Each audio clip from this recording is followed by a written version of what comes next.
All right, so the ultimate purpose of a group, for the group, is creating a lifetime of memories. It's something within our industry that we have the pleasure of doing. And your role as the travel agent is to sell travel, but what sets you apart and makes you unique is your concern for your group and having a knowledge that you're exceeding their expectations, making sure that you have a clear understanding of what those expectations are and that you've created for them a memory that will last a lifetime. So in doing so, you want to make sure that you are the travel planner. You're the one that's the secure communication, location, working with the client, the vendor, point of contact person. That is you. You're the travel planner. They're going to come to you with their needs. You're going to convey those back to the vendor, and from the vendor to the group leader. And just as I said at the very beginning, you make sure that they understand that what they are getting with you is not just a travel planner, but an event planner, a marketing person, back office as far as ticketing if necessary, the accounting, the bookkeeping. You're going to do all of that for them. So as a travel planner, make sure that you convey this information to them at all times. You're going to be that event coordinator, arranging and managing all their special needs, special excursions, special trips, private parties, and all of those things that will really tie everything together and take care of everything. Don't leave it where they're guessing to who's going to do these things. You are the one that is going to make sure that everything comes together. You're going to give this information to the group leader so that the group leader can take credit for it. Remember I said before that I don't know that the group leaders always are looking for that tour conductor?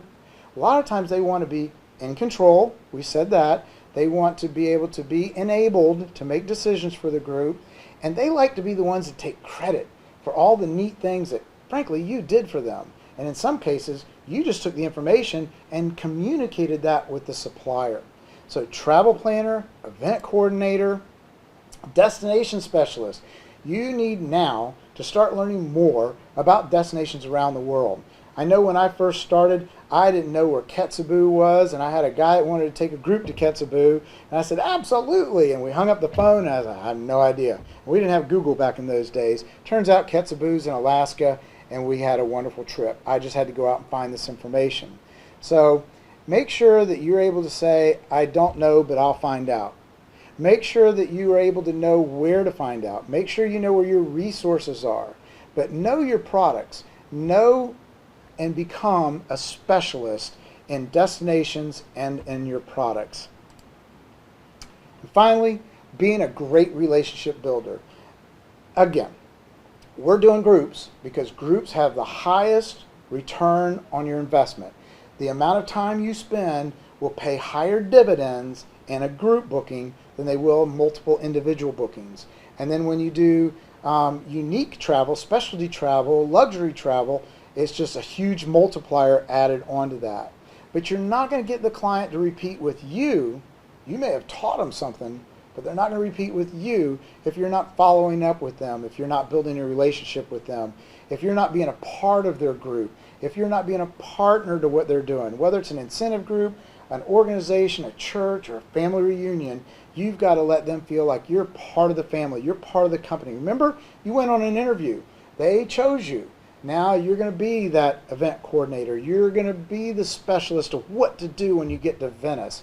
You know, when I went to Venice, I found out that every street corner has a sign that tells you different ways to get to the Rialto. And it's like, well, how do you know which one to use? Well, you want the one that's carved in stone because the wooden ones are put up by the different stores in the area because you're a tourist looking for the Rialto, and if you go down that street, you're going to go by that guy's cheese shop or that other person's dress shop or whatever it is, and you need to be looking at the sign up top. Be the destination expert so you can tell them, you know what, when you go to Venice, the quickest way to the Rialto is watch for the signage on the building, but you want to make sure you get the ones that are engraved in stone. That's how you're going to find your way there. Last but not least, building that relationship is taking all of these things into ownership with yourself. letting your guests know how much they mean to you. Each and every guest, not just the group leader, because the group leader is going to hear from Uncle Tom and Aunt Susan. They never heard from you. Uncle Tom and Aunt Susan is going to say, you know, I wish the travel agent would have asked me so I could have told them that it's Sue's birthday too. We went to celebrate Grandma's birthday, but Sue's birthday too, and they didn't ask. Your group leader is going to know that. So making sure you follow up with them, making sure that as an event coordinator and a travel planner, you have everybody's best intentions in mind, and you're going to exceed everybody's expectation individually and collectively so that they come back and do business with you again and again and again.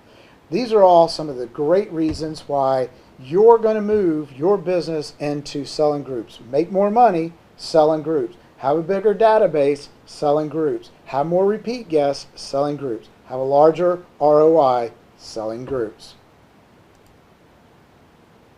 So building a unique relationship falls into following up, making sure you listen to their feedback, send a little survey afterwards if you need to. Ask for that feedback from the group leader and the individuals as well. Find out what worked, find out what didn't work, and make sure you talk to them about their next trip based on those different questions and feedback that you got from them. Those are everything you need to know about setting up your next group. Remember, each supplier, each form of travel has different policies and procedures. Each supplier has different group training involved. This is an overview of everything you need to know to have a successful group with your business. As you get into groups and as you dive into this awesome business of doing groups, make sure that you go to that supplier, go to your business development manager and say, hey, I did Dan's group training. I need to see your group training. They'll take care of you. They'll put you in touch with everybody that you need, and you're going to find that your business is going to grow faster than it ever did before because you're now a group expert offering groups to your guests. Thanks a lot. See you later.